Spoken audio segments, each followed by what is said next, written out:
Bonjour, je m'adresse aux étudiants du module Physiologie des grandes fonctions, filière SVI de la Faculté des sciences Paris-Mézières. Bienvenue à ces travaux dirigés relatifs au chapitre thermorégulation. Les supports pédagogiques utilisés dans ce TD consistent en un document PDF que j'ai mis à votre disposition sur la plateforme Moodle, ainsi que des enregistrements vidéo de courte durée qui accompagnent ce fichier PDF et qui résument les principaux concepts de la thermorégulation. Une première vidéo introduit la notion de thermorégulation ainsi que les différents modes des échanges thermiques. La seconde vidéo fait suite à la première et concerne les mécanismes physiologiques de la thermorégulation chez les endothermes. La troisième vidéo aborde les stratégies comportementales et physiologiques de la thermorégulation chez les ectothermes. Quant à la dernière, elle concerne la thermorégulation chez les hétérothermes ou les hibernants. L'objectif principal de ce TD est de bien comprendre les mécanismes physiologiques mis en jeu par diverses espèces animales face aux contraintes environnementales, notamment la baisse des températures pendant les saisons froides ou l'augmentation des températures pendant la saison chaude. Le chapitre thermorégulation est programmé en travaux dirigés, mais c'est un complément de votre cours magistral sur les grandes fonctions, puisque la thermorégulation est aussi une grande fonction physiologique. En fait, le mot thermorégulation est un concept qui désigne la régulation de la température. C'est le mécanisme qui permet à un organisme ou à un système donné de conserver une température constante. C'est un processus actif qui nécessite une évaluation des conditions externes et internes. Par exemple, en hiver, lorsqu'il fait très froid à l'extérieur, et si on veut maintenir une température à l'intérieur constante, on doit fermer les fenêtres, la porte, allumer le chauffage et le régler sur la valeur de la température voulue. Sur le globe terrestre, il y a des régions plus froides que d'autres.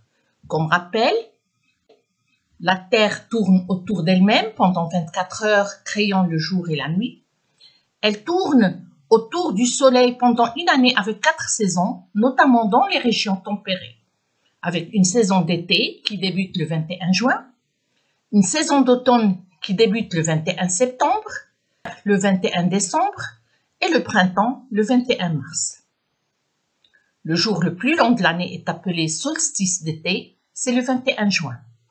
Le jour le plus court de l'année est appelé solstice d'hiver, c'est le 21 décembre. Lorsque la durée du jour est égale à celle de la nuit, on parle d'équinoxe. Le 21 mars correspond à l'équinoxe du printemps et le 21 septembre à l'équinoxe de l'automne. Deux grandes régions polaires sont toujours recouvertes de neige et de glace. Il y a l'Arctique dans l'hémisphère nord et il y a l'Antarctique dans l'hémisphère sud. Aussi, du fait de l'inclinaison du globe terrestre de 23 degrés par rapport à l'axe vertical, nous avons la durée du jour par rapport à la nuit pendant 24 heures, ce qu'on appelle photopériode, qui varie selon les pays et selon leur localisation.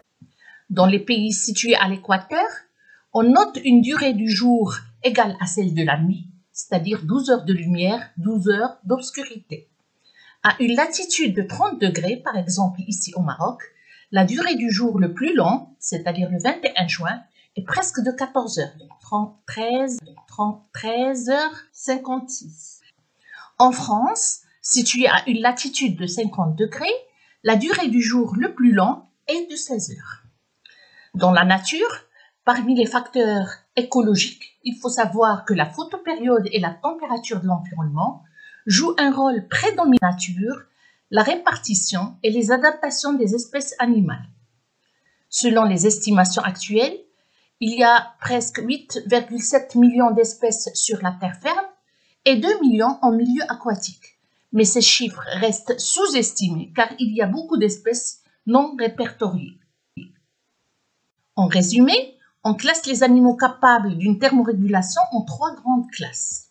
Les endothermes ou homéothermes, dont la température centrale est indépendante du milieu extérieur Ils sont capables de produire de la chaleur malgré de grandes variations de la température externe. Et dans cette classe, on rassemble les oiseaux et les mammifères. Les ectothermes ou poikilothermes, dont la température centrale est dépendante du milieu extérieur, et c'est la classe des poissons, amphibiens et reptiles. Les hétérothermes ou hibernants sont capables de régler leur température lorsque les conditions climatiques sont favorables, donc ils se comportent comme des endothermes, mais lorsque la température baisse considérablement pendant la saison froide, ils perdent le contrôle de la température corporelle et se comportent comme des ectothermes. Les premières expériences au laboratoire ont montré que lorsqu'on fait varier la température ambiante de la salle en abscisse et on mesure la température corporelle de l'animal, l'endotherme maintient sa température constante à 37 degrés Celsius, dans certaines limites de la température externe bien sûr. Chez l'ectotherme, la température corporelle varie d'une manière graduelle avec la température externe. Et chez l'hétérotherme, à des températures élevées, sa température est régulée à 37 degrés Celsius, mais lorsque la température ambiante baisse, l'animal perd le contrôle de sa température en fonction de la température ambiante. Pour comprendre les mécanismes physiologiques qui permettent à ces différents animaux de réguler leur température, on va d'abord voir quelques concepts de base sur les échanges thermiques. Comme rappel des lois de la physique, la chaleur se déplace selon le gradient de concentration des régions les plus chaudes vers les régions les plus froides. 4 mécanismes de transfert de chaleur sont décrits.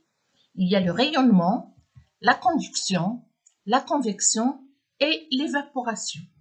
Alors, le rayonnement, c'est la perte ou le gain de chaleur sous forme d'ondes infrarouges. C'est de l'énergie thermique.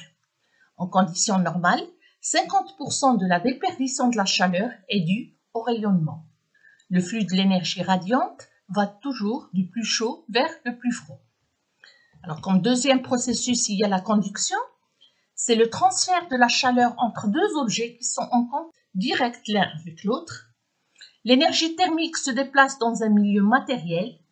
Par exemple, ici, une partie de la chaleur est transférée par conduction des mains du sportif aux haltères. Alors, la convection, c'est le refroidissement de la peau par le vent, comme ventilateur, ou par l'eau. Comme l'air chaud a tendance à s'élever, l'air réchauffé qui entoure le corps est continuellement remplacé par des molécules d'air plus froid.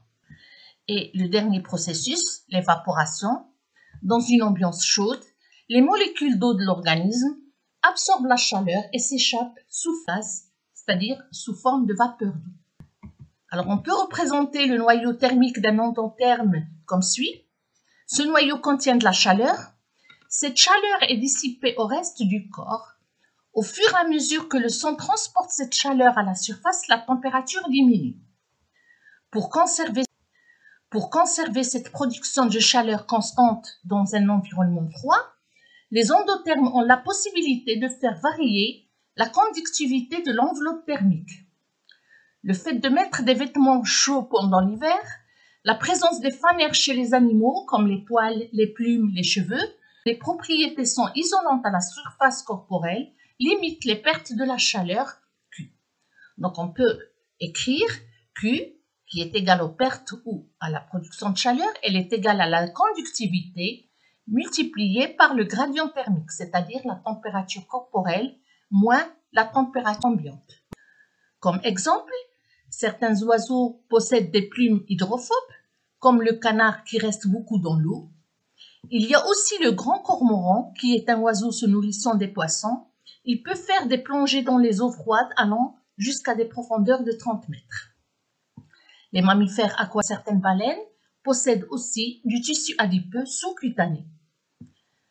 Aussi, le fait d'avoir la chair de poule dans une ambiance froide est dû à une contraction des muscles arrecteurs permettant le redressement des poils, ce qui permet d'emmagasiner une couche d'air importante sous la peau, ce qui permet une meilleure isolation. Un autre exemple, l'ours polaire possède deux types d'isolation. Il y a la fourrure et il y a le tissu adipeux sous-cutané. Lorsqu'il fait très froid, Il y a l'aspect de la fourrure qui change, les poils qui deviennent denses et serrés pour diminuer la chaleur.